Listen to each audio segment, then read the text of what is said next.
इस प्रकार उस समय सहस्त्र सहस्त्र गोपियों के बीच में एक नया शोभायामान भगवान श्री कृष्ण का दिव्य रसोत्सव प्रारंभ हो गया। उस समय आकाश में सत सत विमानों की भीड़ लगी हुई थी।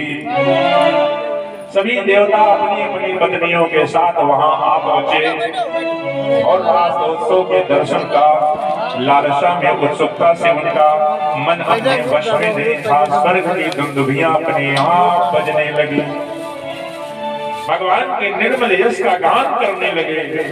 रास मंडल में सभी गोपियां अपने प्रियतम से श्याम सुंदर के साथ नृत्य करने लगी। उनकी कलाइयों के कंगन, पैरों की पाजेब और करधनी में घुंघरू एक साथ बजने लगे। बड़ी ही मधुर धुन थी। उस समय भगवान श्री कृष्ण की बड़ी ही अनोखी शोभा छा रही थी। चारों तरफ छटाएं छा रही थी। ऐसा जान पड़ता था कि पीली पीली दमकती हुई स्वर्ण मणियों के मध्य में परम ज्योतिर्मय नीलमणि चमक रही हो। इस प्रकार से भगवान शोभायमान हो रहे थे।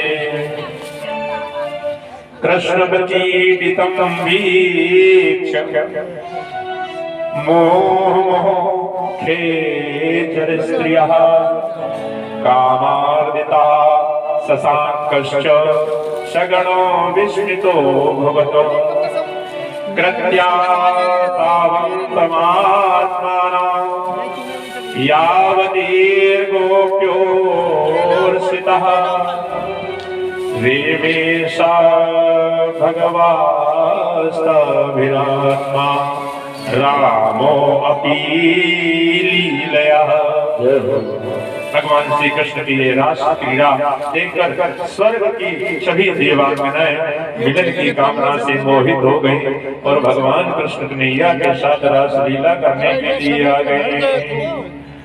धर्म व्यतिक्रमो दृष्टो ईश्वराणां च साहसम् तेजीयशाम न दोषाय वहने सर्वभुजो यथा नैतत् समाचरे जातु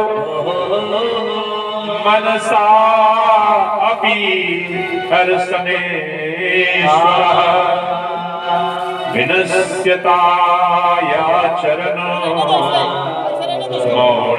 यथा रुद्रो मेकअप का सारा सामान यहाँ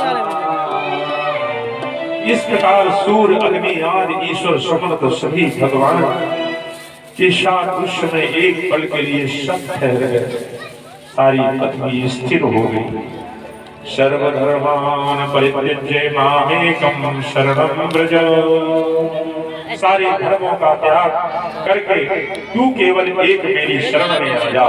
यह बात सबके लिए नहीं, इसी से यहाँ समस्त स्पष्ट करते हुए सबसे पहले इस श्लोक में इन्हें सबसे बढ़कर छिपी हुई गुप्त बात कहकर कि इसके बाद में कहा गया है कि सर्वगुह्यतं भूयात् शृणु मे परमं वचः इष्टो अस्मे दृढमिति ततो वक्ष्यामि ते हितम्। संपूर्ण गोपनीयों से अति गोपनीय मेरे परम रहस्य को सुन, रहस्य वचनों को सुन। तू मेरा अतिशय प्रिय है, इससे ये परम हित कारण वचन मैं तुझसे कहूंगा। ये सबसे प्रिय भगवान का विषय है जो श्रीमद् भागवत महापुराण है।